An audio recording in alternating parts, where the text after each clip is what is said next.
The wall was silent. 60 black and white photographs stared back, arranged in a cold, clinical grid.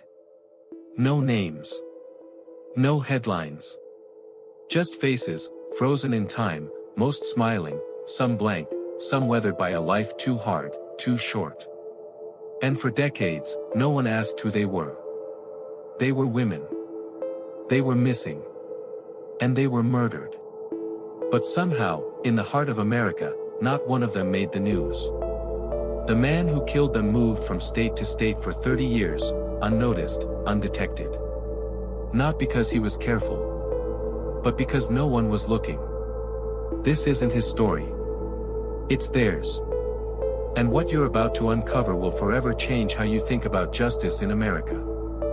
Inside the Texas Rangers Cold Case Unit, Detective Mitzi Roberts stands before the photographs. Her silhouette is dark against the stark white wall, 60 lives, 60 failures. Each face was once a name, she says softly. And each name, forgotten. They were labeled runaways. Junkies. Prostitutes. Dismissed by the media, ignored by the system. But the truth is, they were the invisible victims of America's most overlooked serial killer. A phenomenon criminologists have a name for, the less dead. It's a phrase that shouldn't exist. But it does.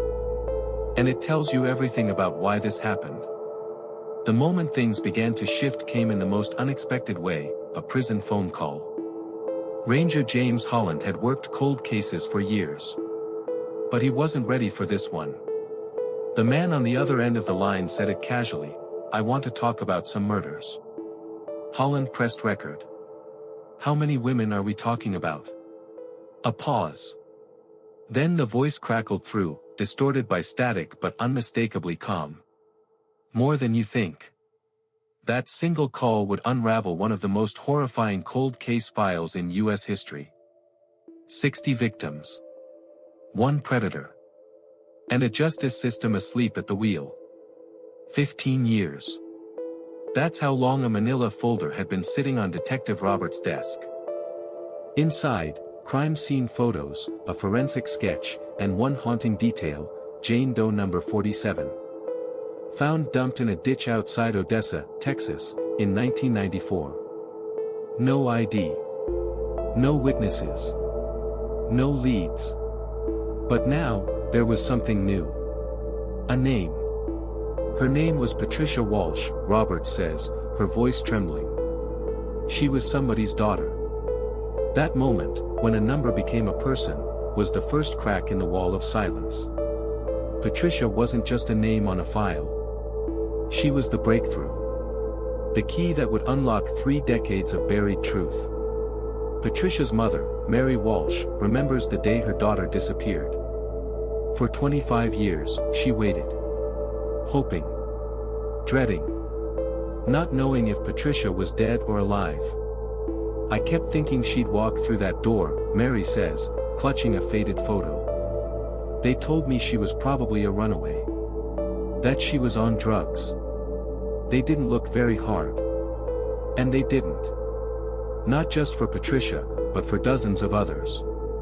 Across the country, families of missing women were fed the same excuse: they must have walked away from their lives. They were treated as if they didn't matter. Because, to the system, they didn't. Criminologist Dr. Stephen Egger explains it plainly. When victims come from marginalized communities, sex workers, addicts, the homeless, they become what we call the less dead. Their murders receive less attention. Fewer resources. Fewer headlines. And that's exactly what the killer counted on. A map tells the rest of the story.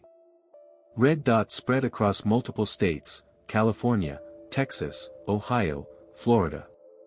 Each one marks a life ended, a case forgotten. He targeted the women no one would miss. The ones who had no voice. The ones who could disappear without a ripple. He told me, "I picked the ones nobody cared about," Holland recalls. That's a direct quote.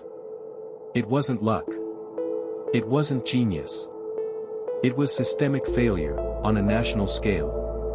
Inside the FBI Behavioral Analysis Unit, analyst Sarah Chen flips through decades of files. The problem wasn't lack of evidence, she says. It was lack of priority. When victims don't have advocates, cases go cold. And cold they stayed. Despite DNA matches, overlapping patterns, and striking similarities in victim profiles, local departments failed to connect the dots. There were too many cases. Too few officers. And zero public pressure. When middle-class victims are murdered, headlines scream. Politicians act. Resources flood in. But when it's Patricia, Maria, Jennifer, nothing. Eventually, the pressure mounted. Holland's investigation cracked the case open, leading to convictions. But for families like Mary Walsh, the pain was already carved in stone. I'm glad they caught him, she says. But Patricia's been gone 25 years. I can't get those years back. At the cold case unit, Roberts touches the wall again, now lined with names, not numbers. Every face on this wall represents a failure, she says. Not just his crimes, but ours. Our failure to see these women as worth protecting. Today, the memorial looks different. 60 faces. 60 names. 60 stories that demand to be remembered. Patricia Walsh. Maria Santos. Jennifer Thompson. Names that were once buried in dusty filing cabinets are now engraved beneath photographs, each one restored to the dignity they always deserved. They were never truly invisible, Roberts says, voice breaking. We just weren't looking. Flowers rest below the wall, some fresh, some wilted. All of them left by people who finally understand. These women were mothers. Sisters. Daughters. They had dreams, fears, and laughter. They had lives. And they deserved better. If their stories moved you, share this. Because silence let it happen. But remembrance can stop it from happening again. These are their stories. And they will not be forgotten.